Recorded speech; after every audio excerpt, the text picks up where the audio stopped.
Hey guys, tonight we begin with the extraordinary life of a warrior woman, not a queen, not a myth, but a Viking Shieldmaiden. Fierce, battle-trained, and feared by enemies across the North Sea, she was the embodiment of Norse grit and feminine power. So before you get comfortable, take a moment to like the video and subscribe, but only if you genuinely enjoy what I do here.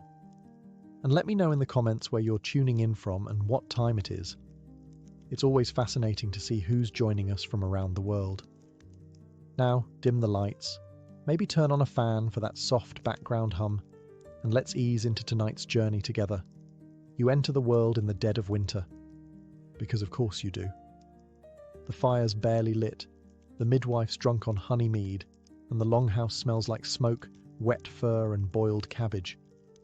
Your mother is lying on a pile of wool blankets that haven't been washed since last harvest, gripping a wooden spoon like it's a weapon. Which, to be fair, it often is. You don't cry, you roar. The midwife flinches. Your father, who's seen 3 raids and 1 troll, or so he claims, looks at you and mutters, "She's going to be trouble." The rest of the village nods like this is a diagnosis. You're a girl, which means your life is already a gamble. You're either going to die young, get married off, or, if you're lucky and just scary enough, you'll skip all that and earn the title that most girls only hear about in sagas, Shieldmaiden. Your crib is a reused goat trough. You share it with a wool scrap, a carved owl, and possibly a spider named Hilda, who refuses to move out. There are no lullabies, just loud men snoring and someone sharpening an axe in the corner. Every few minutes, a hound walks by and licks your forehead. This is the Viking version of a baby monitor. Your family consists of 2 brothers who already smell like war, a grandmother who talks to ghosts, and an aunt who's been married 3 times, all to men who mysteriously died during training accidents. You're the 4th girl born this year, and the only one who didn't arrive screaming. You arrived glaring. Your name is chosen based on 2 things: how loud you were, and which ancestor hasn't had a baby named after them in a while. You end up with something like Freydis or Brynhild, which translates loosely to, "May the gods have mercy on anyone who insults her." You survive your first night, which is more than many can say. The fire keeps you warm, the milk is fresh, the lice arrive promptly. By the end of the week, the village is already calling you the loud one. Someone carves you a wooden dagger for teething. You don't chew on it, you practice your grip. You're 2 years old, teething, and dangerously mobile. The world is your battlefield, and your first weapon is a sheep bone. Viking childhood is not gentle. There are no plush toys, no pacifiers, no safety rails. What you get is whatever didn't make it into the stew pot. Your favourite toy is a carved wooden horse with 1 leg missing and bite marks from 3 cousins. You also have a ball made of pig bladder and a stick, which you use interchangeably as a wand, sword, and disciplinary tool on anything smaller than you. Your playground is the mud outside the longhouse, which you share with livestock and future trauma. There is no such thing as child-proof. Everything is sharp, flammable, or edible, and sometimes all 3. You once swallowed a fish hook. The village cheered when it came back out. Games are simple and brutal. Catch the chicken ends in scratches. Who can throw the rock furthest ends in bruises. Raid the neighbour's firewood pile ends in social tension. Your favourite game is ambush your cousin, which ends when someone cries and an elder yells, "Thor's beard, not again." You learn social rules fast. Share food, but only after you've licked it. Never touch someone's comb, and always give the chieftain's dog the first bite, or it will take it anyway. With part of your hand. Formal education? Not exactly. You learn what you see. You see your mother grinding grain and patching clothes. You see your father cleaning weapons and arguing about taxes paid in fish. You see your older siblings fighting with sticks and trying to impress each other by lifting goats. You try that too. It ends poorly. By age 4, you can start a fire, skin a rabbit, and recognize when adults are lying to you. You have a talent for sneaking and stealing honey cakes. You are caught regularly. It builds character. Some children are quiet and obedient. You are not one of those. You get dirt in your hair, blood on your tunic, and pride in your little chest. Your grandmother pats your head and says, "She's got the look of someone who'll grow up to terrify men." You don't understand yet, but you like how it sounds. You are 5 years old, and you've learned 2 important things. Fire is life. Everything else is loud and freezing. Your education begins early, not in a classroom, but in the cold, hard reality of village life. Forget chalkboards and reading circles. Your first lesson is, don't fall in the fjord. The second is, if it's steaming, don't touch it. You fail both. The concept of school does not exist. Instead, you're educated through the classic Norse curriculum: observation, repetition, and being yelled at by exhausted adults holding sharp tools. Math? That's counting sheep and spoons. If you lose either, you get a hands-on lesson in consequences. Reading? You're shown runes carved into stone and told, that means death. You nod and memorize it. Vocabulary grows fast when half the words mean hit, bleed, or run. Your mother teaches you how to grind grain without losing fingers. Your father teaches you how to hold a blade without looking like you're going to cry. Your uncle teaches you how to gut a fish, and your aunt teaches you how to gut a man, theoretically. No one uses baby talk. Adults speak in normal voices, even when you don't understand half of what they're saying. You learn fast, or you get left behind, both physically and socially. There are songs, yes, but most are about blood feuds or dying gloriously in battle. You hum them while doing chores. Your lullaby is a saga about a warrior getting his ribs pulled out through his back. It's weirdly soothing. By age 6, you know how to sharpen a blade, tie a knot, and tell when the goats are acting like there's a storm coming. You also know how to lie with confidence, sneak extra berries, and throw a rock with tactical precision. You're not being raised. You're being forged, like a sword, in fire, by people who haven't smiled since last solstice. And yet, there's pride. When you get something right, no one claps. They just grunt, nod, and let you do it again. This time with slightly less supervision. You're not a child in the modern sense. You're just a very small adult with fewer responsibilities and slightly more snot. Puberty arrives like a bad omen, unannounced, inconvenient, and completely uninterested in your feelings. You wake up one morning slightly taller, slightly smellier, and filled with a rage you can't explain. Your voice stays the same, but your insults hit harder. Your face decides to grow more oil than a lantern, and your sweat could knock out a wild boar at 20 paces. Welcome to Viking adolescence. You now bleed monthly. No one gives you a pamphlet or a talk. Your mother hands you a scrap of wool and says, "Get on with it." You do, because you have no choice and she's already gone back to skinning a rabbit. Your body is changing, but your chores are not. You still haul water, chop wood, clean fish, and wrestle goats that hate you on a personal level. You're just doing it now with back pain and a mysterious desire to stab things. Everyone says this is normal. Your training intensifies. You no longer spar with wooden sticks. You use real blades, dull ones at first. Not because they don't want you to get hurt, but because they don't want to replace you yet. You are encouraged to hit harder, move faster, and never, ever cry unless it's from blood loss or joy. You're expected to fight the boys as equals, and when you beat them, you're told not to brag. You do anyway, quietly, to the goats. Socially, things are weirder. Some girls start plaiting their hair with care and flirting with boys. You braid your hair so it doesn't get in your eyes during battle drills. When boys flirt with you, you ask if they can spar. Most back away slowly.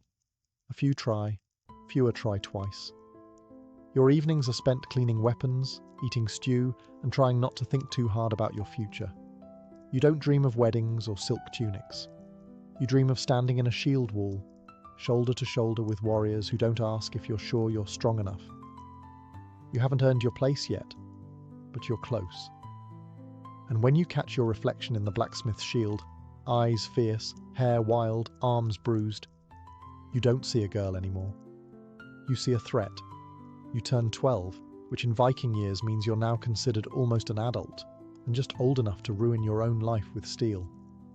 On your birthday, your father hands you a gift.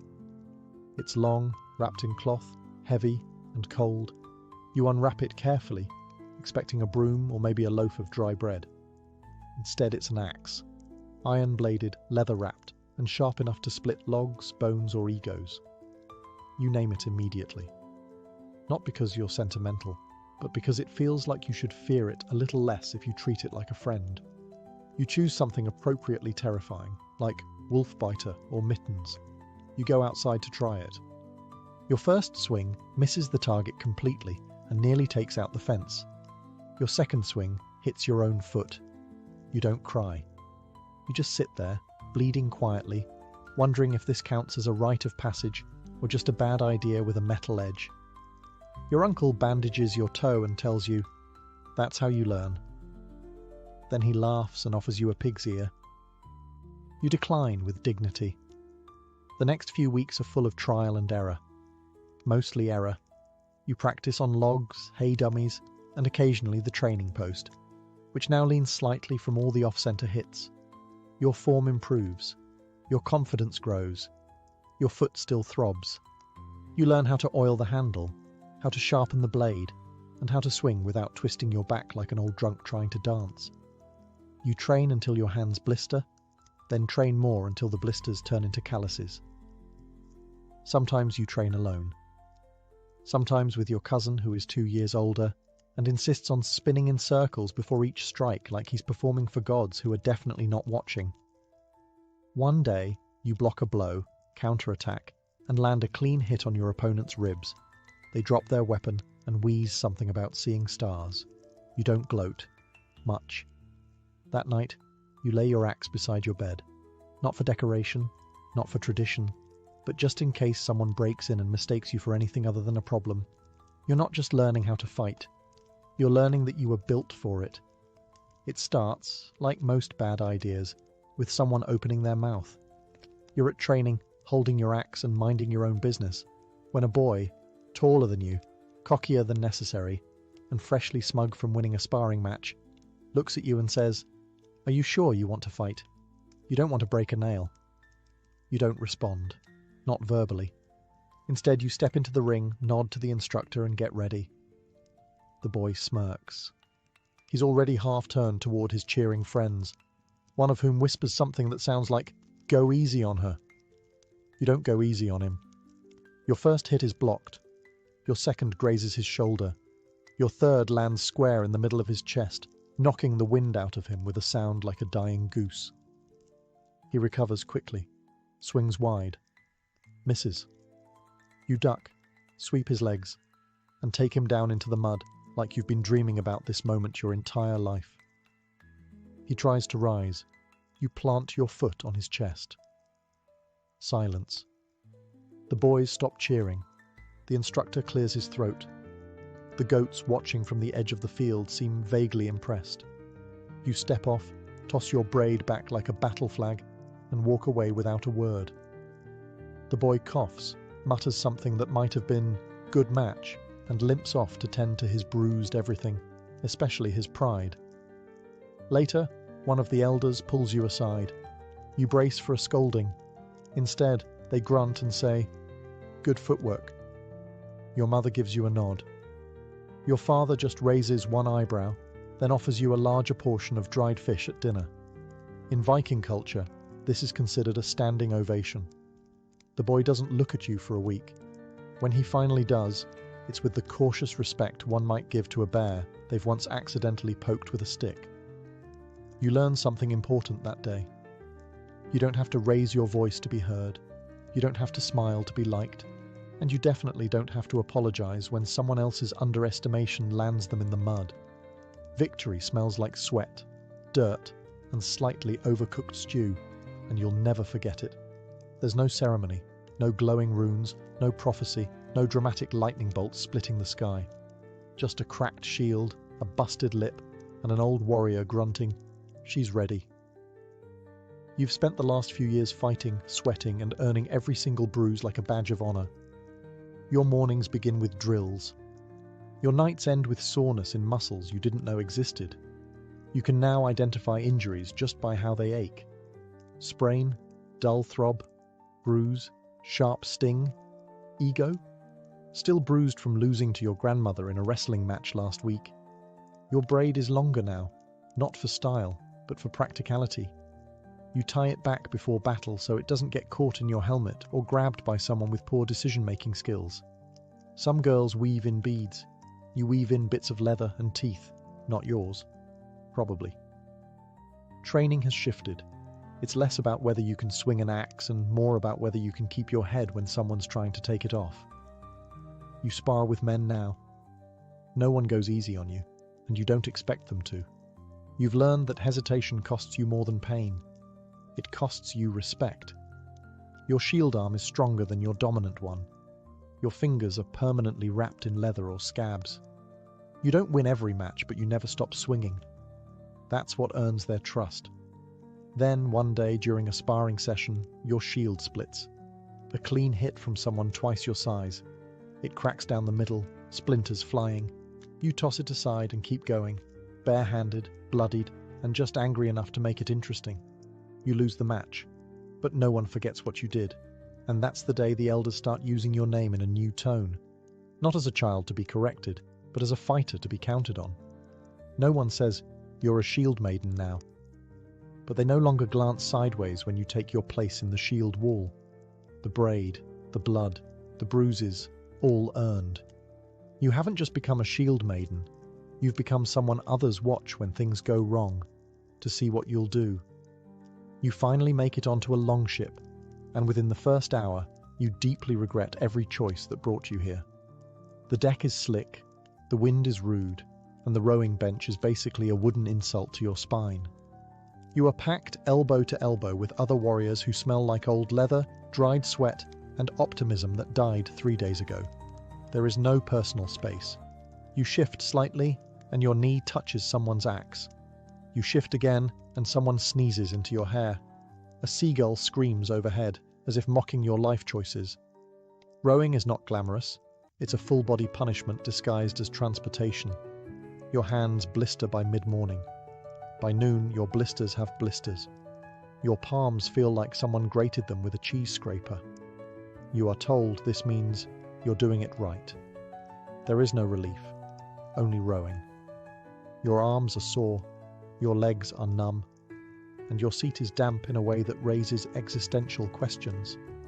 Every stroke brings you closer to glory, and also, probably, tendinitis. Meals on board are bleak.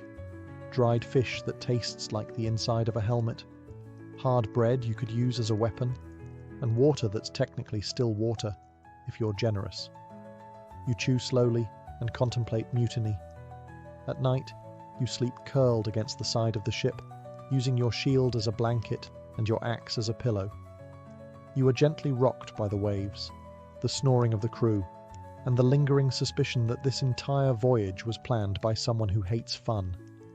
But despite all this, the pain, the cold, the constant dampness, there's something else too.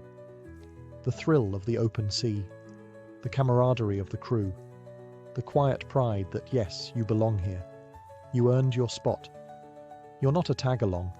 You're not a mascot. You're a warrior, and warriors row. When the shore appears in the distance, a dark, unfamiliar line on the horizon, your hands ache, your shoulders burn, and your heart pounds with anticipation. You are exhausted, hungry, mildly seasick, and absolutely ready. Because the boat isn't just a vehicle, it's a crucible. And when you land, you'll be forged. The coastline appears like a secret no one wanted to share. A quiet village. Thatched roofs. Smoke drifting peacefully from chimneys. Chickens. Probably a baker. Maybe even a small hopeful goat. You're going to destroy it. As your longship hits the shore, your stomach drops. Not out of guilt, but out of a very real, very physical panic. This is it. Your first raid. Real steel. Real enemies.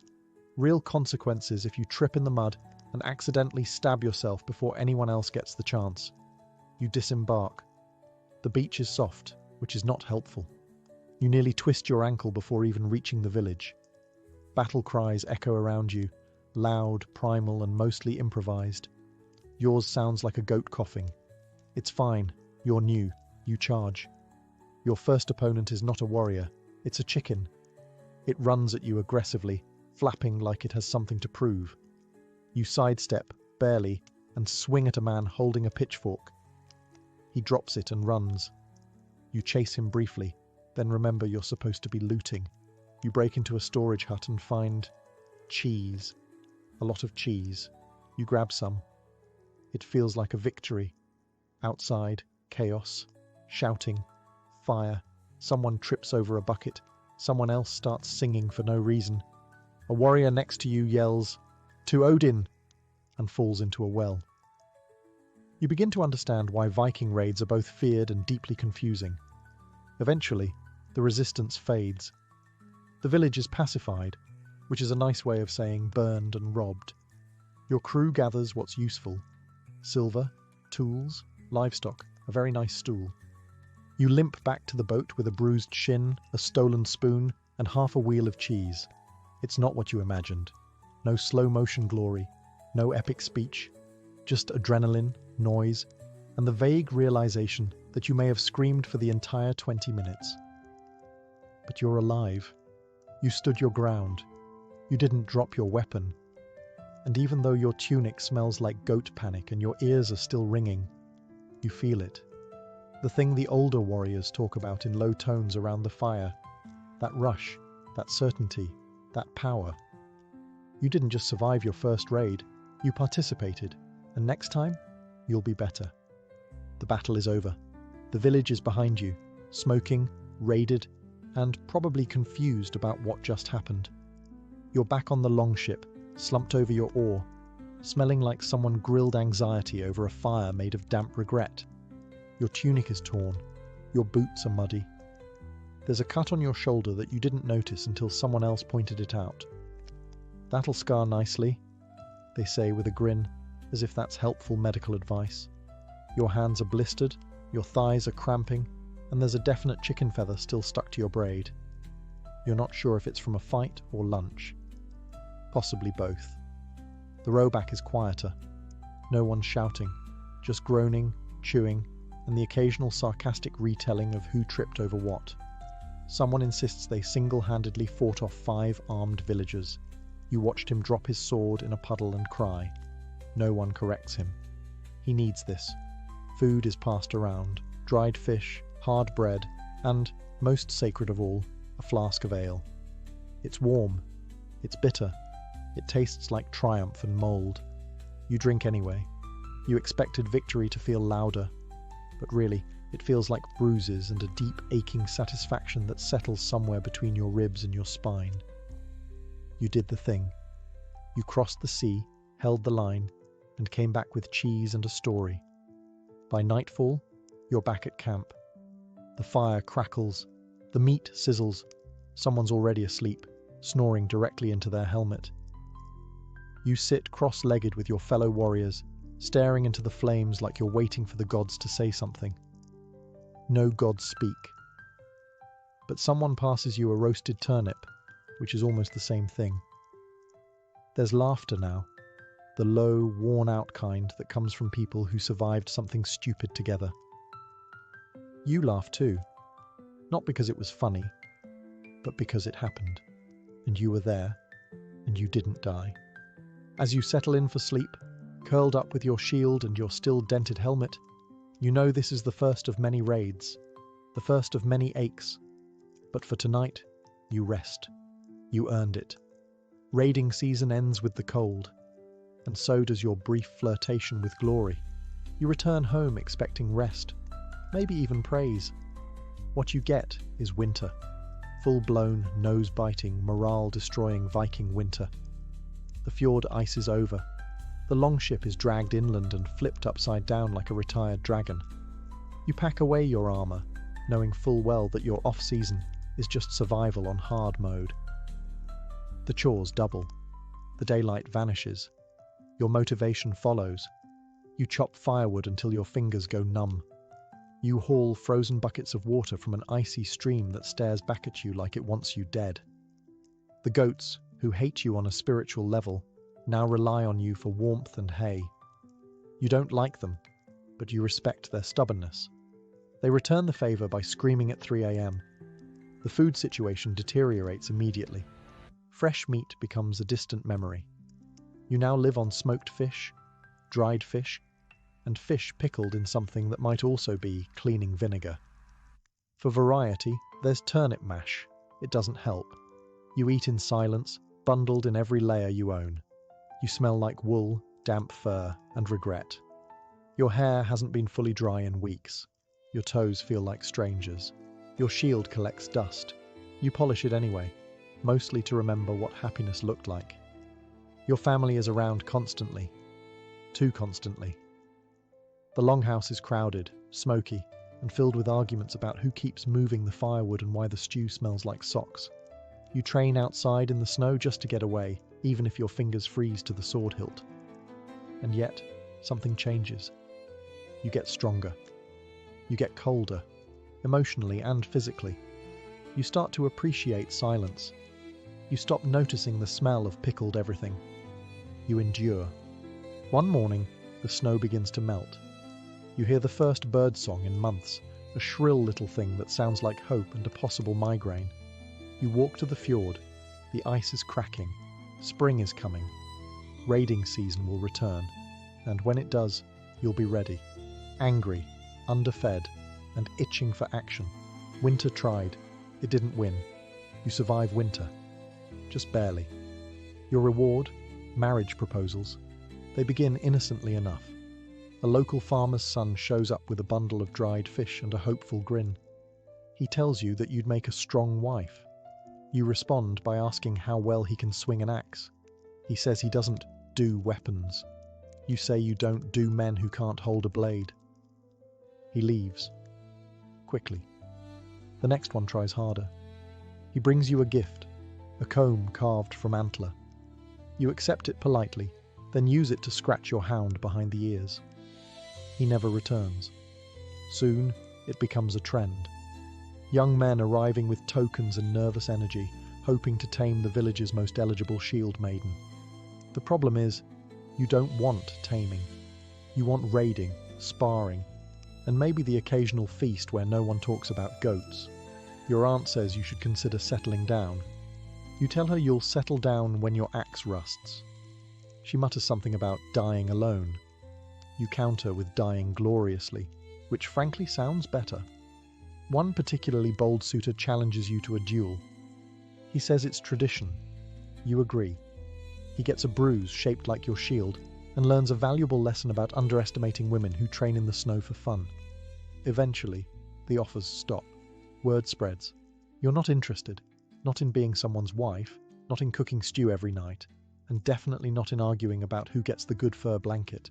You want more and less all at once. More battle, less small talk. More glory, less goats. To be clear, you're not against love. You've just never seen anyone who makes your heart beat faster than a war drum. And until you do, you're perfectly fine sharpening your axe in peace. Some of the village girls whisper that you're too proud. Some of the village boys whisper that they're terrified. Both are correct. You spend your evenings on the training field instead of weaving. You polish your blade instead of planning a wedding. And you sleep with your axe beside you, not out of loneliness, but because it's the only companion that never talks back. You've fought before. Raids, skirmishes, petty clan feuds over goats and insults. But this is war. It starts before dawn with the kind of silence that feels like the earth holding its breath. The enemy is no distant village of scared farmers. These are warriors, armed, armored, and already sharpening their blades with your name in mind. You don't get a stirring speech, just your chieftain muttering "Don't die stupid" and walking off to tie his boots. You nod. That sounds about right. You stand in the shield wall, shoulder to shoulder with people you fought beside and occasionally insulted around the cook fire. Your shield feels heavier today. So does your breathing. Someone nearby throws up. Someone else sings. And then it begins. The first clash is chaos. Shields slam. Swords scream. Someone dies. Probably more than one someone. You block, Swing, duck, stab, repeat. It's not strategy. It's survival at the speed of panic. Your shield cracks. You switch to your axe. Your axe breaks. You pick up a spear that's been dropped by a man who no longer needs it. You lose track of time. You forget what language you're shouting in. You only know your feet hurt and your arms don't stop moving. At some point, you fall. Not dramatically, just a stumble. You land in the mud next to a corpse that looks a lot like someone you knew. You can't hear anything but the thudding of your heart and the distant roar of battle. A shadow looms. You roll. A blade misses you by a hair. You grab a rock. You use it. It works. Somehow.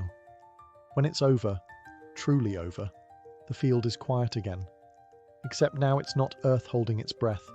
It's the dead who won't breathe again. You sit there covered in blood that isn't entirely yours, trying to remember how to feel things like fear or pride or even hunger. A bird lands nearby and immediately regrets it. You survived. You shouldn't have. But you did. And when someone asks you how, you'll shrug and say, "Didn't have anything better to do." Which is true, but also not the whole story. After the battle, things change. You're still you. Same boots, same axe, same mysterious stew stain on your cloak that refuses to leave. But people look at you differently now. Not just like a fighter, like a story. Someone starts calling you the one who wouldn't die. Another calls you Goat Hammer, which is less flattering, but gains traction because of one unfortunate incident involving a fleeing enemy and a nearby goat. You don't bother correcting them. Let them talk. The truth is messier and less interesting. When you walk through the village now, people move. Not away, just aside. Like they're not sure if you're going to ask for help or issue a challenge. You nod politely. They nod back, very cautiously. Children whisper your name and dare each other to poke your shield while you're not looking. They never succeed. You once caught a boy mid-sneak and handed him your axe. He froze. You said nothing. He returned it and fled. You haven't seen him since. Smart kid. Warriors now ask for your opinion before a raid. Not just out of politeness, but because you've been there, done that, and came back with more scars than excuses. You're no longer that loud girl who hits hard. You're a veteran, a problem solver, a cautionary tale with a great arm swing. Strangers know your name, or at least something close to it. A visiting merchant bows too deeply and calls you Mistress of Blades. You correct him by spitting into a bucket and asking if he brought better cheese this time. He nods so quickly he almost faints. At night, around the fire, you hear your own story told back to you. Slightly wrong, heavily dramatized, and with new details involving thunder, a glowing raven, and a berserker kiss. You say nothing. It's funnier that way. You didn't ask for fame. You certainly didn't smile for it. But now that it's here, you carry it like your shield, well worn, slightly dented, and always ready. You used to wonder if people would take you seriously. Now you wonder if they'll stop shaking long enough to actually speak. You're not the youngest anymore. There's a new crop of wide-eyed girls tying their braids too tight, gripping their axes too loose, and talking too loud about what they'll do in battle. You see yourself in them, but with less bruising and more optimism. They watch you closely, not like a hero, more like a storm that could start swinging at any moment. You've earned that. Your joints ache in the mornings. Your sword wrist pops when it's cold. You have a scar across your ribs that itches whenever it's about to snow. You don't heal as fast as you used to. And when you do, the pain lingers like an old drinking buddy who doesn't know when to leave. But you're not softer. You're just harder in the right places. You train less to prove something and more to stay sharp. You eat slower, sleep lighter. Speak only when there's something worth saying, which means half the Longhouse still hasn't heard your voice. When younger Shieldmaidens ask how to win their first fight, you say don't die. When they ask how to make someone respect them, you say break their nose, then help them up. And when they ask when it stops being terrifying, you tell the truth. It doesn't. You just get better at pretending. You still raid, though not as often. Now when you do, people check to see if you're coming, If you are, they breathe easier. If you're not, they check their armor twice. Your axe is worn, the handle wrapped in new leather, the blade notched but still sharp. It's seen more than most warriors. It's outlived all your suitors. You've thought about hanging it up. But then someone says something stupid, or a threat appears on the horizon, and you remember, you're not done. You never wanted to be legendary. You just wanted to fight, to survive, to carve your place in a world that didn't think you should have one. And somehow, through blood, fire, and sheer refusal to quit, you did. You're not just a Shieldmaiden, you're a warning.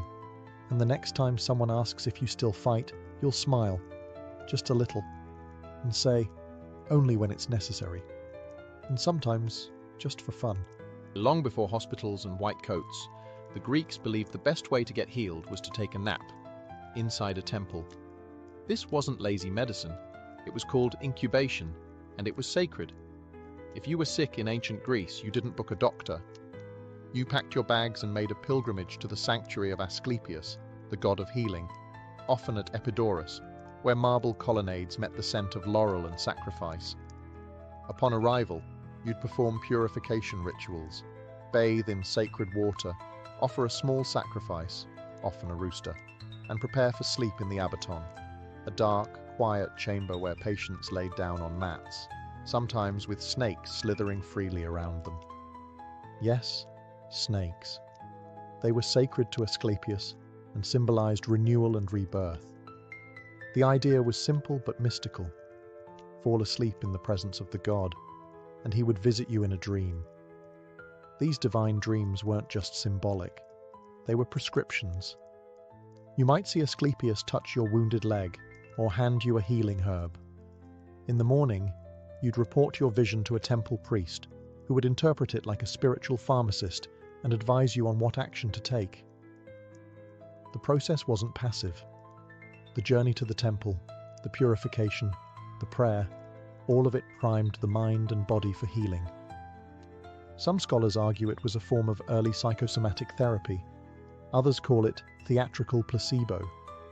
But whatever it was, it often worked, or at least was believed to.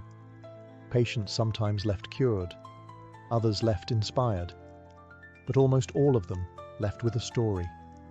And the temples proudly displayed these tales inscribed in stone. Testimonies of restored sight, healed limbs, and divine interventions. Not clinical trials, sure, but compelling testimonials written in marble. The ritual blurred the line between medicine and religion, dream and diagnosis. It was less about fighting symptoms, more about aligning with divine balance. Healing wasn't just about the body, it was a conversation with the cosmos. And if you were lucky, the cosmos answered back, softly, sometime around midnight, in the shape of a god, a whisper, and a snake curled at your feet. Now, let's leave the peaceful sleep chambers of Greece and head east, to ancient Mesopotamia. Here, healing was more like an exorcism than a nap. In the land between the Tigris and Euphrates, illness wasn't just biological, it was personal. Sickness was thought to be the work of malicious spirits, sent by angry gods, jealous neighbors, or vengeful ghosts. And the cure? Trap the demon in a bowl. These so-called incantation bowls, also known as Babylonian demon bowls, were the Mesopotamian equivalent of spiritual bug zappers. They were simple ceramic objects, placed upside down and buried beneath the thresholds of homes. But their purpose was anything but decorative. Each bowl was inscribed, spiraling inward in Aramaic or other local languages, with protective spells and divine names. The writing was dense, deliberate, and a little unhinged, invoking angels, saints, and cosmic powers to bind whatever malevolent force might be lurking. The demon wasn't just expected to leave the body. It was meant to stay trapped in the bowl forever, like an ancient spiritual Tupperware. Some bowls even featured crudely drawn images of the offending spirit, bound in chains, looking rather uncomfortable. The image was meant to humiliate the demon, sort of like magical mugshots, Others went further, including family names, domestic complaints, and even mentions of rival sorcerers. It wasn't just about healing, it was about defense. In a world of curses, evil eyes, and whispered spells, you needed spiritual insurance. These bowls were typically buried under doorways, thresholds, or the corners of homes. Why there? Because demons, much like nosy neighbours, are said to linger at the edges, waiting to slip in unnoticed. The bowls served as invisible bouncers, keeping the bad vibes out and the family intact. While modern medicine might scoff, the deeper logic is strangely relatable. These rituals externalized invisible threats, gave fear a name, a shape, and a container. And in doing so, they gave people a sense of control in a chaotic world. So next time you feel something's off and can't quite explain it, maybe check under your doormat. Who knows? There might still be a dusty bowl, silently doing its job, holding back the shadows with little more than ink, clay, and ancient Mesopotamian hope.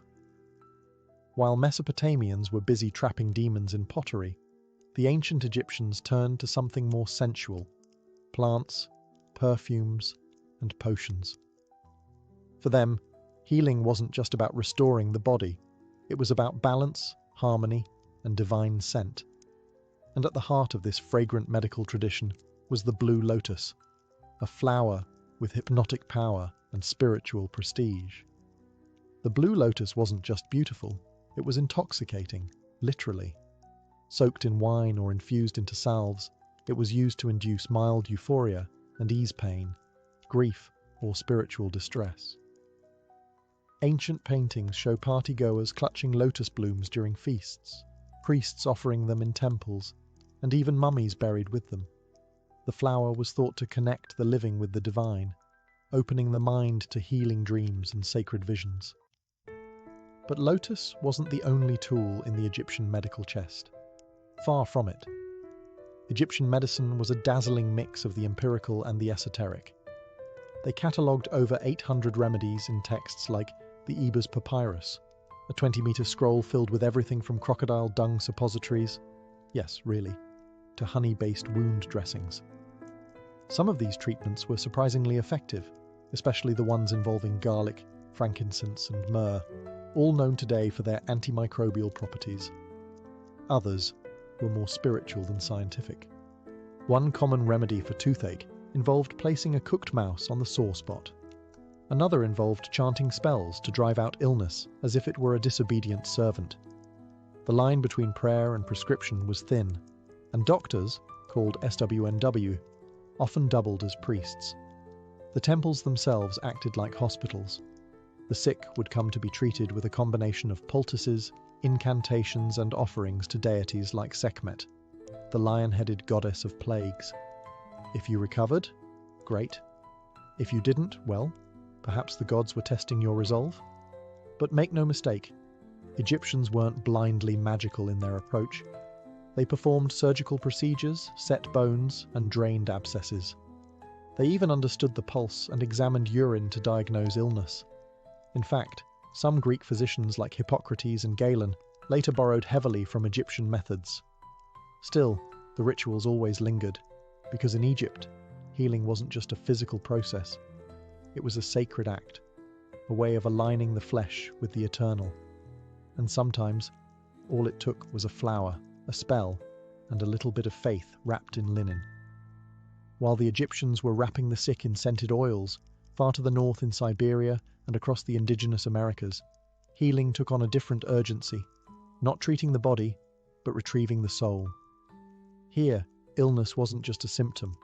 It was a sign that part of your spirit had wandered off, stolen, frightened, or misplaced. And the only person who could go get it back was the shaman. Shamans weren't doctors in the clinical sense. They were intermediaries, part priest, part healer, part cosmic travel agent. Their healing rituals could involve hours or even days of drumming, chanting, fasting, and hallucination. The purpose? To enter an altered state of consciousness and journey into the spirit world, where they'd battle hostile entities, negotiate with ancestors, or bargain with nature spirits, all to recover the missing piece of a patient's soul. These weren't metaphorical journeys. For the shaman and the community, they were very real. Tools of the trade included drums, believed to be the heartbeat of the earth, animal masks or cloaks representing the spirit guides, and occasionally psychoactive plants to open the inner vision. One popular tool among Amazonian shamans was ayahuasca, a powerful brew that induces visions, purging, and what one might kindly call revelatory chaos. Soul loss could be caused by trauma, grief, or breaking taboos. Symptoms included chronic fatigue, depression, or bad luck, what today might be called psychosomatic or psychological distress. But instead of therapy sessions, a healing ceremony might involve calling your name into the forest, dancing around a fire, or listening to your healer chant the spirit back into your chest. In some traditions, the shaman would physically act out the struggle, shaking, miming a battle, or pulling invisible threads from the body to symbolically remove the sickness. In others, they'd blow sacred smoke over you, touch pressure points, or whisper prayers into the ear of a sleeping child. There was no sterile distance. Healing was communal, emotional, and mythic. It was about storytelling, memory, and restoring the invisible bonds between a person and the world around them. Because in these cultures, you don't just catch a cold, you catch a crack in your soul. And if you're lucky, someone brave enough will go into the dark to bring your spirit home. As shamans searched for missing souls in the spirit world, the ancient sages of India turned inward, mapping the rhythms of life into something more structured, more methodical, and just as mystical, Ayurveda, meaning knowledge of life. This healing system was less about fighting disease and more about maintaining harmony between body, mind, and universe. If your digestion was off, it wasn't just lunch, it was a cosmic imbalance. According to Ayurvedic theory, every person is made up of 3 doshas: Vata, air and space; Pitta, fire and water; and Kapha, earth and water. Your unique combination determined not just your health, but your temperament, personality, and favorite breakfast. A healer's job wasn't to eliminate symptoms, it was to bring your doshas back into balance using herbs, diet, massage, meditation, and if needed, a thorough oil bath. Yes, oil. Ayurvedic treatment loves oil. Warmed sesame or medicated ghee is drizzled onto the forehead in a practice called Shirodhara, meant to calm the nervous system and open the third eye. Other therapies involve full-body oil massages, detoxifying enemas, herbal smoking, and even induced vomiting, called vamana, which sounds brutal but was considered deeply purifying. But this wasn't just a set of folk cures. Ayurvedic texts like the Charaka Samhita, dating back to at least the 1st millennium BCE, outlined detailed anatomical theories, surgical techniques, and philosophical foundations. Ancient Ayurvedic practitioners were trained observers, diagnosing disease by examining the pulse, tongue, eyes, and even the patient's voice. Still, the spiritual aspect was never far behind. Health was considered a moral state as much as a physical one. Greed, anger, or excess desire could disrupt the doshas just as easily as spoiled yogurt. Meditation, chanting, breath control, pranayama. These weren't just spiritual practices, they were daily medicine. And then, of course, there were the herbs. Turmeric for inflammation, ashwagandha for vitality, neem for purification. Each plant wasn't just a remedy. It had personality, energy, and a story, often linked to gods, saints, or cosmic events. In short, Ayurveda didn't see illness as a random misfortune. It saw it as a message, a whisper from within that something had drifted off balance. The cure wasn't war on disease. It was realignment, harmony, a nudge back to the sacred rhythm of life. Preferably with warm oil. Lots of it. While India focused on balancing the doshas, ancient China developed its own intricate system built on a similar concept of harmony, the flow of energy, or qi, pronounced qi. In traditional Chinese medicine, TCM, illness wasn't just the presence of disease, it was the blockage or misdirection of life force. Think of qi as a kind of invisible river flowing through your body. When it stagnates, floods, or dries up, things go wrong. When it flows freely, health is restored. At the center of this worldview were two guiding principles, yin and yang, the complementary forces of cold and hot, dark and light, passive and active. A good healer didn't just identify what was wrong. They asked, which element is overbearing? Which one is missing? Are you too much fire? Not enough water? Is your spleen holding a grudge? Practitioners examined your tongue, listened to your voice, and took your pulse. Not once, but at several spots, each corresponding to different organs. Your liver might be angry, your kidney might be fearful. The diagnosis often sounded more poetic than pathological, but that didn't make it less powerful. Treatment often involved acupuncture, inserting hair-thin needles along meridians to unblock energy paths and encourage natural flow. While the thought of needles may not sound comforting, many found the experience strangely calming, sometimes euphoric. But TCM wasn't a one-trick philosophy. It also employed cupping, moxibustion, burning herbs near the skin, qigong, energy movement exercises, herbal medicine, and meticulous dietary plans. Ginger, ginseng, licorice root, each prescribed with careful intention. One of the most revered texts in this tradition is the Huangdi Neijing, the Yellow Emperor's Inner Canon, a medical philosophical dialogue written around 200 BCE. In it, the emperor and his physician discuss not only the nature of illness, but the rhythms of seasons, emotions, and even politics. The body, after all, was a miniature version of the universe. In Chinese medicine, you weren't just a sack of organs. You were a living ecosystem, a part of the cosmic order. A stomachache wasn't just from bad dumplings. It could be unresolved grief. Healing was never purely physical. It was ethical, emotional, elemental.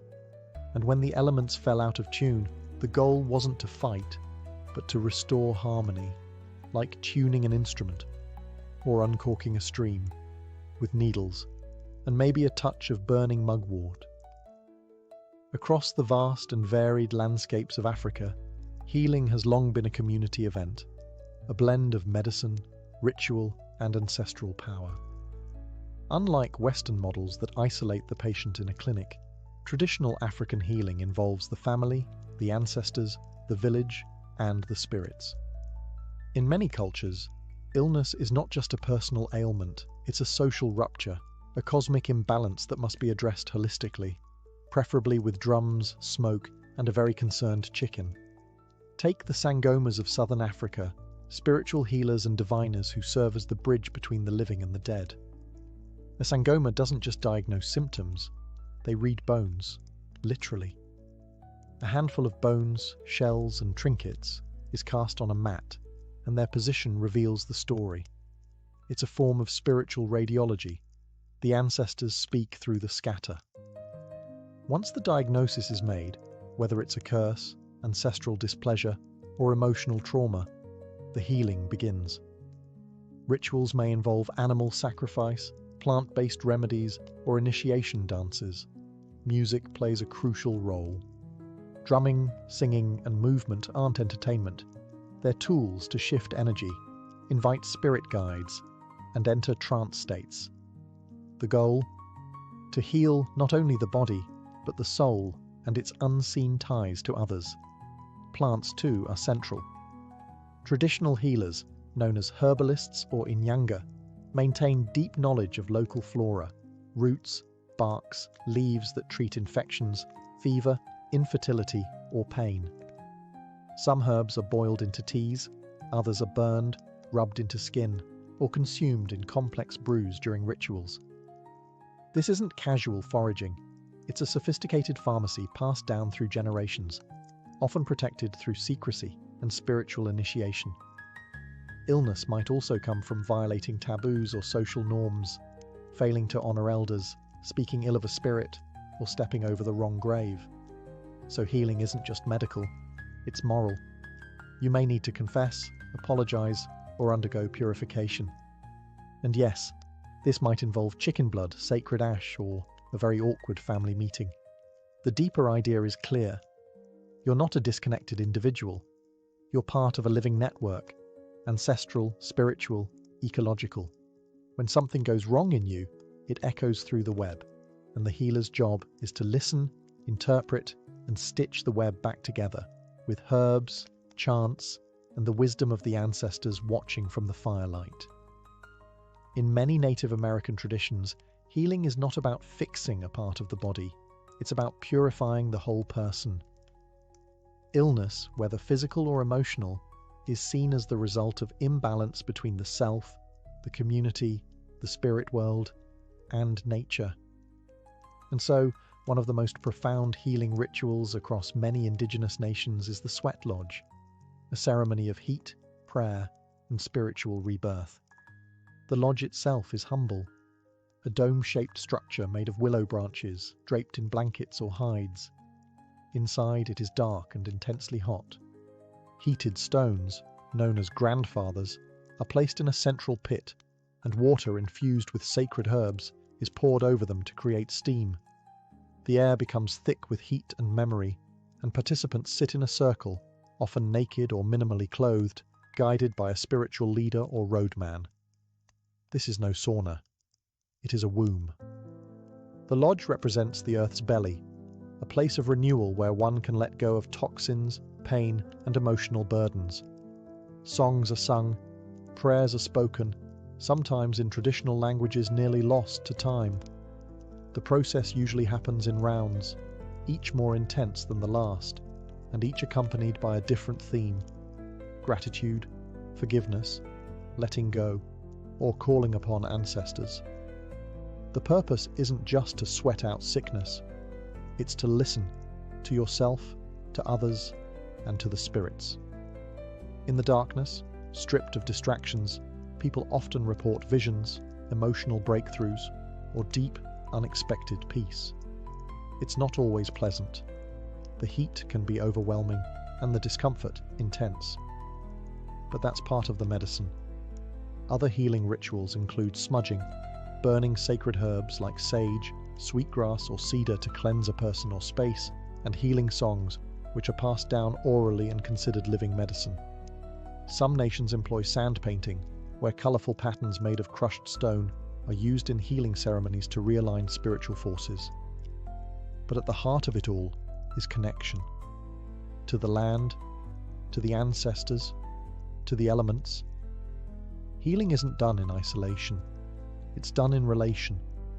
Through ritual, the individual is brought back into harmony with the world.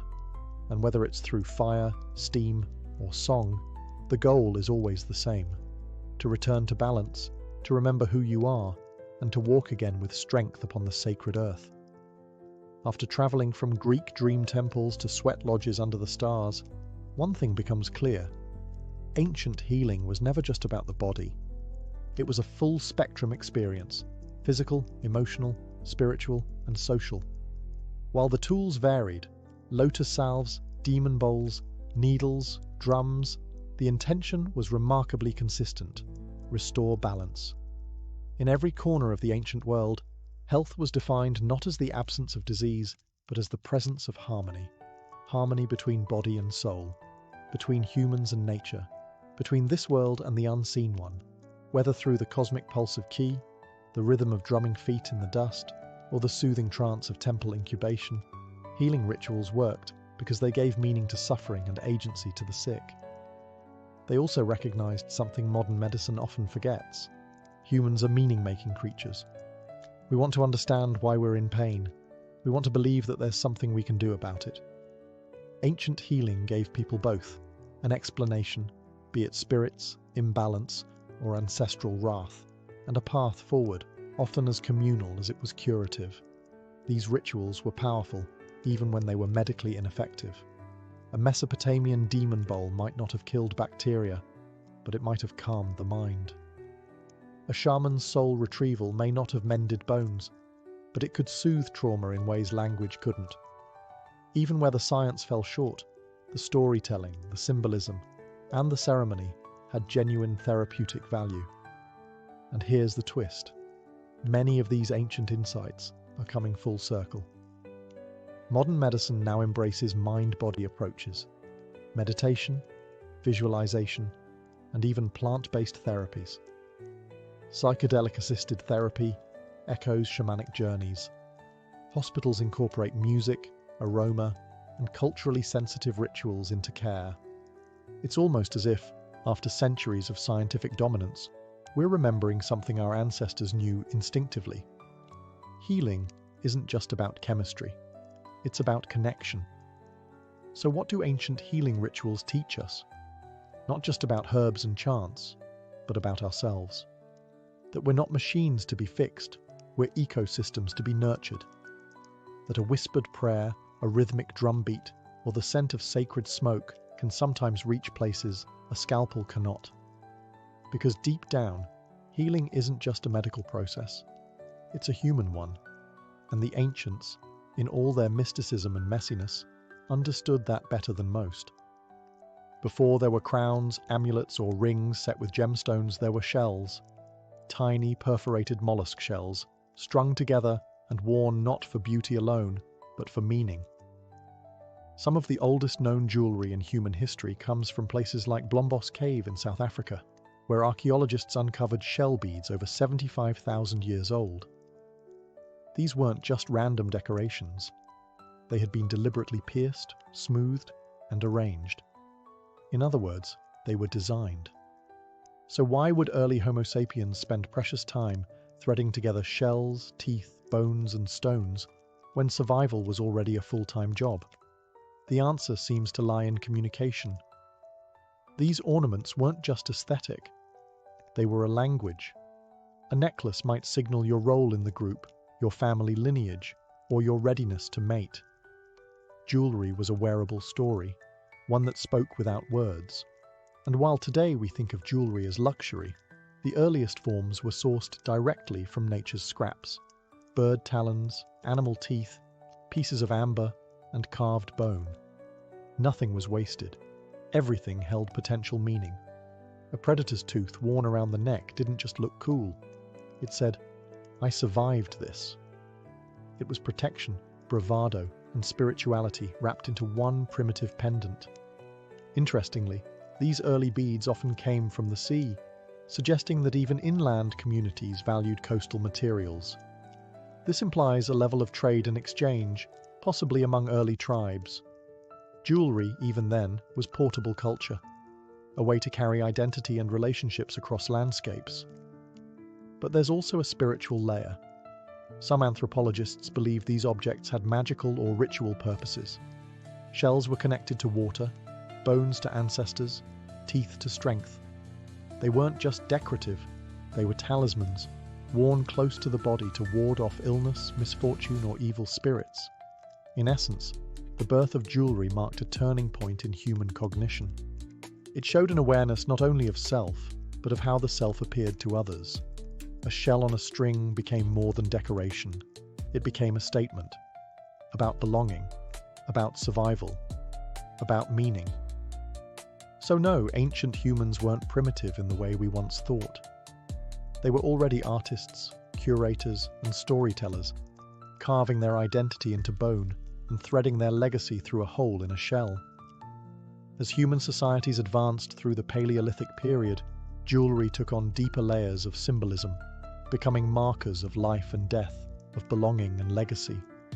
During the Ice Age, adornments weren't just worn, they were buried, sometimes with great ceremony. The earliest graves, like those found in Sungir, Russia, dating back over 30,000 years, tell us that even then, jewelry had profound significance. One such grave held a child, perhaps no older than 10, laid to rest in a tunic adorned with over 4,000 ivory beads, each one painstakingly carved from mammoth tusk, each one taking hours to make. The entire process likely took thousands of hours, all for a child. What does that tell us? That jewelry had transcended ornamentation.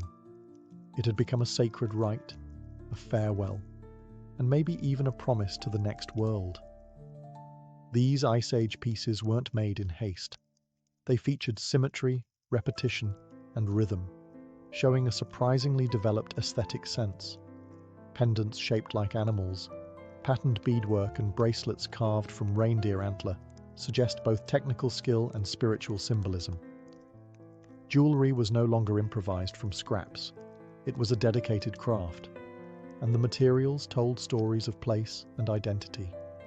Baltic amber has been found far from its point of origin, suggesting long-distance trade networks. Jet, a black fossilized wood, was prized for its deep luster and was used in mourning jewelry even millennia later. In some cultures, red ochre, a pigment resembling blood, was used to dye beads or burial garments, perhaps as a symbolic link to life force or rebirth. Jewelry during this period likely signaled social status too. Who you were, where you belonged, how much labor your group was willing to invest in your decoration. These all mattered. A person buried with elaborate adornment was being honored, elevated. Perhaps they were a leader, a shaman, or simply deeply loved. And of course, there's the possibility that some jewelry served as love tokens, clan symbols, or coming-of-age markers. But without written records, these remain educated guesses, stitched together from excavation sites and careful analysis. Still, what remains is striking. Even amid ice, danger, and survival struggles, humans took the time to create and wear beauty. Jewelry, even then, was a quiet rebellion against the cold indifference of nature, a declaration that life and identity mattered. As humanity moved into the Neolithic and Bronze Age, jewelry evolved from tribal expression into tools of power and protection.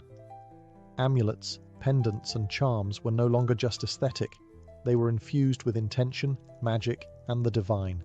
These small objects bridged the gap between the human and the supernatural, offering protection from curses, disease, and bad luck.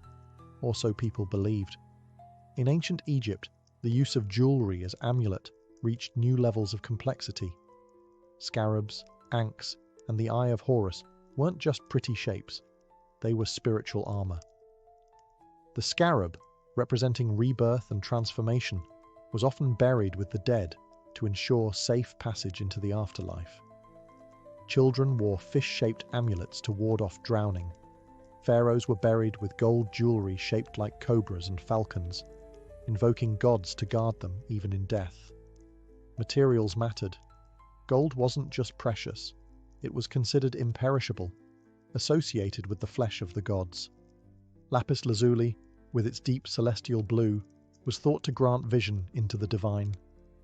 Turquoise, carnelian, and faience each had symbolic value. Jewelry became a way of coding cosmic ideas into wearable personal items. In Mesopotamia, similar beliefs thrived. Cylinder seals carved with protective deities were worn on the body or around the neck. Beads carved with sacred symbols were believed to repel disease and demonic influence. Even kings were often shown wearing heavy jewelry, bracelets, collars, earrings, not just for wealth display, but for spiritual defense. The ancient Greeks, too, adopted amulets for protection. Soldiers carried engraved gemstones featuring gods or mythological beasts into battle, believing they'd grant strength or shield them from harm. One popular figure was Gorgonean, the head of Medusa, worn to petrify evil itself. These amulets weren't just for the elite.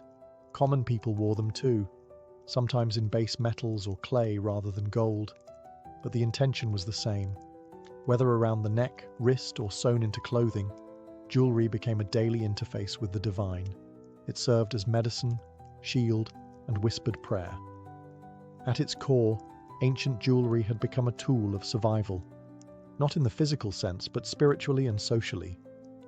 It allowed humans to carry the gods with them, to turn fear into something wearable, and to face the uncertainty of life with beauty and a little borrowed power from the universe. As civilizations grew more stratified, jewelry evolved from sacred object into a visible marker of hierarchy. No longer just protective or symbolic, it now screamed, "I have power, I have wealth, and you don't.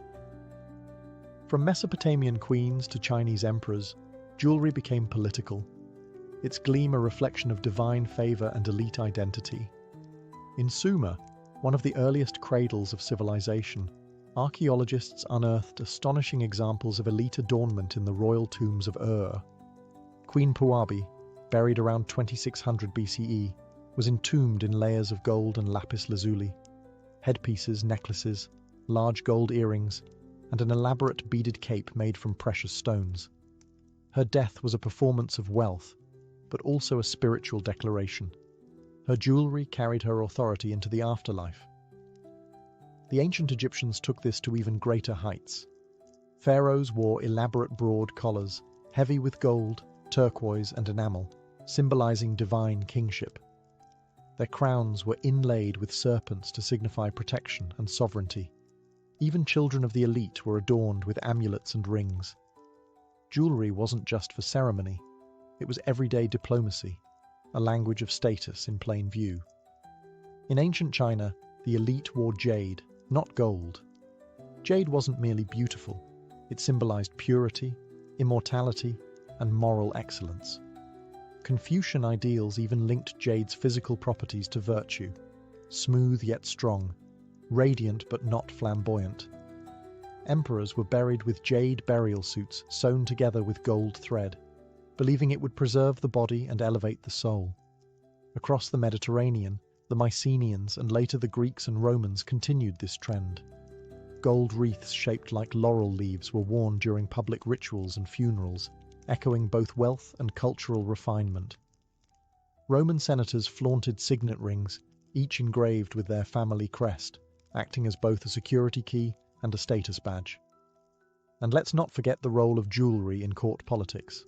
A lavish necklace could be a gift of favor or a trap, drawing someone into dangerous alliances. Jewelry was used to secure marriages, to signal allegiances, and to curry favor with gods and kings alike. In short, by the time writing appeared, jewelry wasn't just decoration or magic, it was infrastructure. It carried the weight of law, religion, dynasty, and class. It was the silent language of command, worn around the throat, draped across the chest, or flashed with a subtle lift of the hand. Behind every shimmering crown and engraved ring stood someone with dirt under their nails and fire in their forge, the ancient jeweler. As societies became more complex, so did the techniques of adornment. Jewelry was no longer just strung beads or hammered metal. It became art, engineering, and alchemy, often centuries ahead of its time. In Bronze Age civilizations, artisans began mastering the use of metalsmithing tools. Techniques like granulation, fusing tiny gold spheres to surfaces, and filigree, delicate wirework, required precise control of heat, materials, and geometry. The Minoans of Crete, for example, created jewelry that looked almost modern. Bees made of gold with tiny suspended drops of honey, lions mid-roar, goddesses with wings outstretched. These weren't just trinkets, they were mythologies in miniature. Egyptian goldsmiths took it even further. Using blowpipes to control fire and open molds for casting, they produced elaborate collars and amulets that still stun the modern eye. One of the finest discoveries from Tutankhamun's tomb was a scarab pectoral containing Libyan desert glass, a material formed by ancient meteorite impact. Jewelry, here, wasn't just decoration, it was cosmic. Meanwhile, in the Indus Valley and Mesopotamia, craftsmen were setting stones into gold, developing primitive drills with string and bow mechanisms, and perfecting intaglio carving on seal stones. These engraved pieces weren't only beautiful, they served as identification, signatures, and, in some cases, magic charms. Perhaps most remarkable was the use of lost wax casting, an innovation that allowed for complex, hollow metal forms.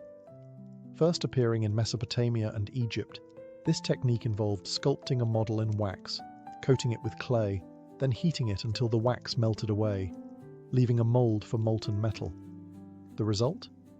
Rings, earrings, and pendants that were both lightweight and ornate. By the time of the Etruscans and Greeks, jewelry had become a full-fledged industry. Specialized workshops employed engravers, metalworkers, polishers, and gem cutters. Designs were replicated with molds, and innovations like hinges, clasps, and even mechanical lockets appeared. These innovations weren't just about luxury, they told stories of technology, trade, and talent. The rise of the jeweler meant that human identity could now be engineered as much as expressed. Jewelry became both a craft and a code, a silent testimony to the hands that shaped it and the societies that wore it with pride. As ancient trade routes spread across deserts, seas, and empires, jewelry evolved beyond personal expression or local ritual. It became currency, diplomacy, and a global commodity. A single gemstone might pass through dozens of hands, kingdoms, and languages before landing on the neck of a queen or the hilt of a warrior's sword. Take lapis lazuli, a deep blue stone more prized than gold in the ancient world. Its only known source in antiquity was the Badakhshan mines of modern-day Afghanistan, yet it turned up in Mesopotamian temples, Egyptian tombs, and even in Mycenaean Greece. That means ancient merchants were moving this stone across thousands of miles, through mountain passes, along riverways, and over brutal terrain. All for beauty, yes, but also for what that beauty meant: access, status, and connection. Trade transformed jewelry from a local product to a cross-cultural symbol. The Phoenicians, for instance, acted as intermediaries, sailing from the Levant to North Africa and southern Europe, spreading both their own elegant glass beads and foreign goods. In their wake, Egyptian lotus designs appeared in Iberia, while Assyrian motifs crept into Mediterranean workshops. The Silk Road carried pearls from the Persian Gulf, rubies from India, and jade from China, sometimes making it all the way to Rome. These weren't just materials, they were messages. A Chinese jade hairpin in a Central Asian grave suggested political alliance. A Persian turquoise ring in a Greek market spoke of empires colliding and cultures blending. Jewelry was also used as tribute and bribery. Emperors exchanged it to seal treaties. Rulers paid in it to appease invading armies. Gold bracelets, gemstone-inlaid belts, and pearl-studded diadems acted as political chess pieces.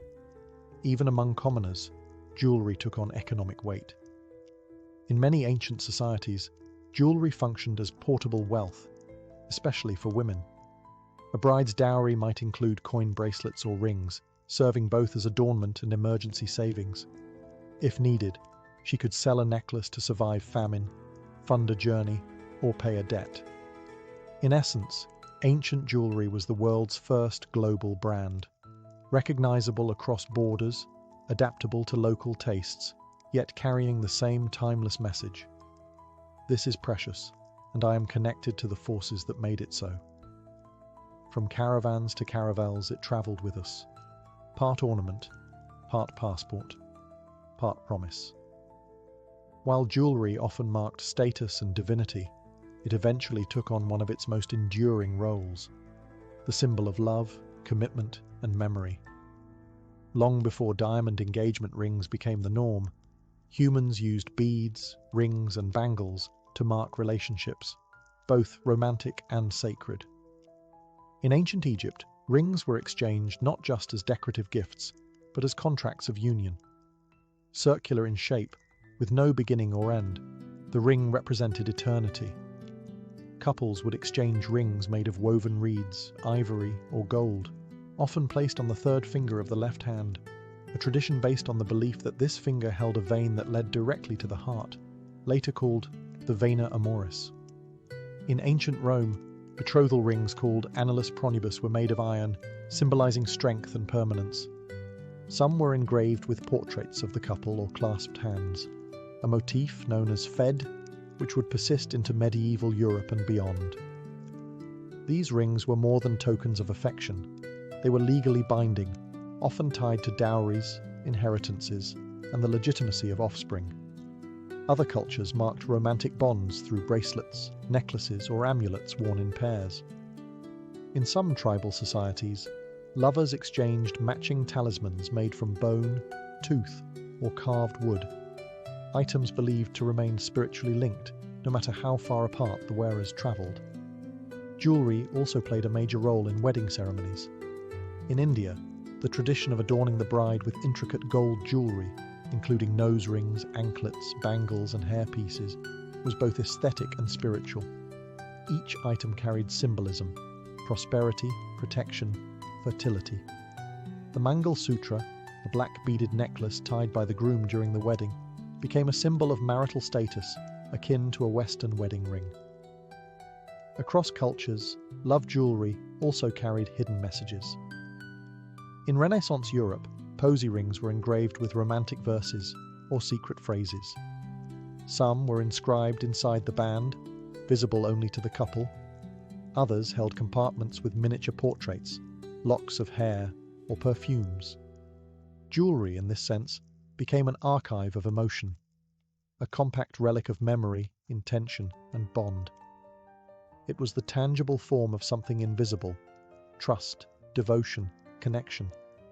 Worn close to the skin, kissed in moments of longing, passed from generation to generation, it whispered, "You are not forgotten. We are still linked." And long before vows were written down, they were etched in metal and worn with pride. Throughout ancient history, jewellery didn't just decorate the body, it connected it to the divine.